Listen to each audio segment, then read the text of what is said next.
Bismillahirrahmanirrahim. Jalan-jalan ke negara. Jangan lupa memberi tomat. Jika salam kami tak dijawab, musuh besar Nabi Muhammad. Assalamualaikum warahmatullahi wabarakatuh. Waalaikumsalam warahmatullahi wabarakatuh. Alhamdulillah, alhamdulillah rabbil alamin. Assalatu wassalamu ala asrafil anbiya'i wal mursalin wa ala alihi wa sahbihi ajmain. Amma ba'd. Sahabat fantastik Al-Furqan dan hadirin yang hadir di sini, mohon berkenan aminkan doa kami. Qala rabbi shrah li sadri. Amin.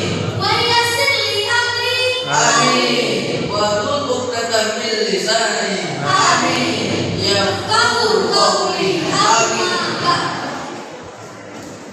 Setinggi puji, sedalam syukur hanya kepada Allah Azizul Ghafur.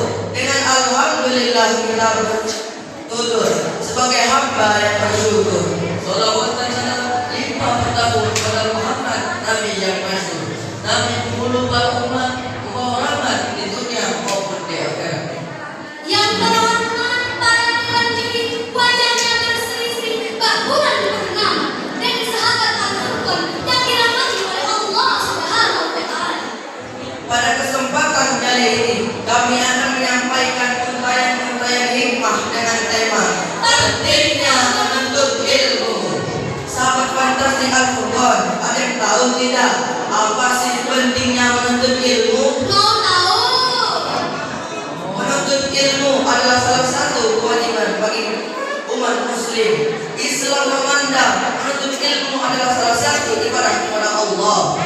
Jauh sebelum UNESCO menggalakkan program wajib belajar, panutan kita Nabi Muhammad SAW telah bersabda, "Talabul ilmi faridatun ala kulli muslim." Seeking knowledge is an obligation upon every Muslim.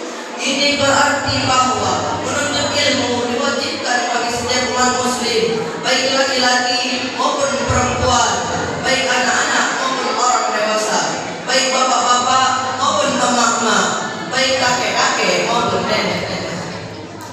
Hai kawan-kawan semua, ayolah menuntut ilmu, ilmu agama dan dunia, tanpa pernah kenal jemu. Sahabat fantastik Al-Furqan yang dimuliakan oleh Allah, kita sebagai umat muslim dituntut untuk menuntut ilmu, karena menuntut ilmu akan mengangkat derajat kita di sisi Allah Subhanahu wa Ta'ala. Ini sesuai dengan firman Allah dalam surah Al-Mujadalah ayat 11 yang berbunyi,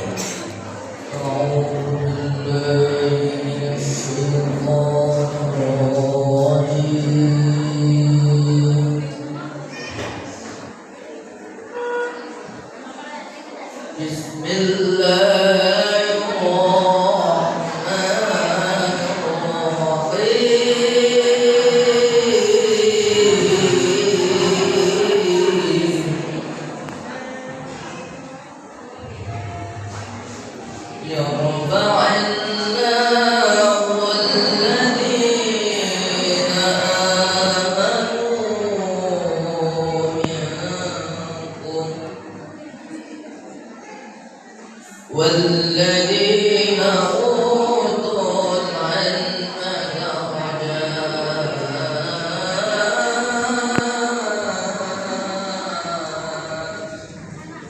Aku berlindung kepada Allah dari godaan syaitan yang terkutuk. Dengan menyebut nama Allah yang Maha Pengasih lagi Maha Penyayang. Sesungguhnya Allah akan mengangkat derajat orang-orang yang beriman dan orang-orang yang berilmu hingga beberapa derajat. Subhanallah, itu janji Allah. Allah akan mengangkat derajat kita kalau kita berilmu. Sebagai contoh, sampai sekarang kita masih sering mendengar nama seperti Abbas bin Firnas, orang yang pertama kali terbang, atau pertama kali menciptakan pesawat terbang, atau Al-Khwarizmi dengan ilmu matematikanya, sampai ahli robotika Al-Ghazali. Mereka terkenal karena keilmuannya, walau raganya sudah tak ada, tetapi mereka mulia di hadapan dunia dan di sisi Allah Subhanahu wa Ta'ala. Sahabat fantastik Al-Furqan, masihkah kita ragu untuk rajin dan semangat menuntut ilmu? Jelaslah bahwa menuntut ilmu kunci kebahagiaan dan keberhasilan di dunia maupun di akhirat. Ini sesuai dengan sabda Rasulullah SAW yang diriwayatkan oleh Imam Bukhari dan Muslim. Man arada dunia fa'alaihi bil ilmi. Dan barang siapa yang menghendaki kehidupan di dunia, maka dengan ilmu. Wa man arada al-akhirah fa'alaihi bil ilm. Dan barang siapa yang menghendaki kehidupan di akhirat, maka dengan ilmu. Wa man aradahuma fa'alaihi bil ilmi. Dan barang siapa yang menghendaki keduanya, maka dengan ilmu. Mengingat belajar adalah hal yang penting dalam proses menuntut ilmu. Tentunya lembaga pendidikan harus benar-benar mengonsep kurikulum yang terbaik. Kita kembalikan kepada Al-Quran dan Sunnah, karena dua hal inilah kurikulum terbaik di dunia. Insya Allah kita bisa lihat dalam surah Al-Baqarah ayat 151 berikut ini. Bismillahirrahmanirrahim.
Dalam menafsirkan ayat ini, Ibnu Katsir menjelaskan beberapa poin penting mengenai makna dan konteks ayat tersebut. Yang pertama, pengutusan Rasulullah SAW.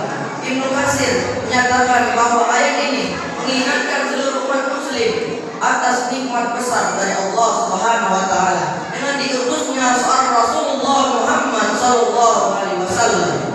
Yang kedua, membacakan ayat-ayat Allah. Tugas pertama yang dilakukan pada ayat ini adalah Rasulullah SAW membacakan ayat-ayat Allah. Yang ketiga, membersihkan atau tazkiyah. Tugas selanjutnya adalah membersihkan atau mentazkiyah umat manusia. Yang keempat, mengajarkan Al-Quran dan Sunnah. Rasulullah SAW berperan penting dalam mengajarkan Al-Quran dan Sunnah. Dan yang terakhir, mengajarkan hal-hal yang belum diketahui, mencakup aspek kehidupan mulai dari akidah, ibadah, dan muamalah.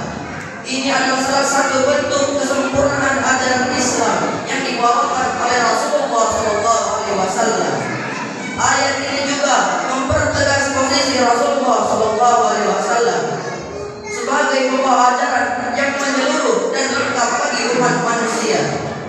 Jadi, mulai sekarang kita berjanji kepada diri kita sendiri dan kepada Allah akan menjadi pelajar sejati dan menggali ilmu agama dan dunia dengan tekad membaca. Mungkin ini saja yang dapat kami sampaikan.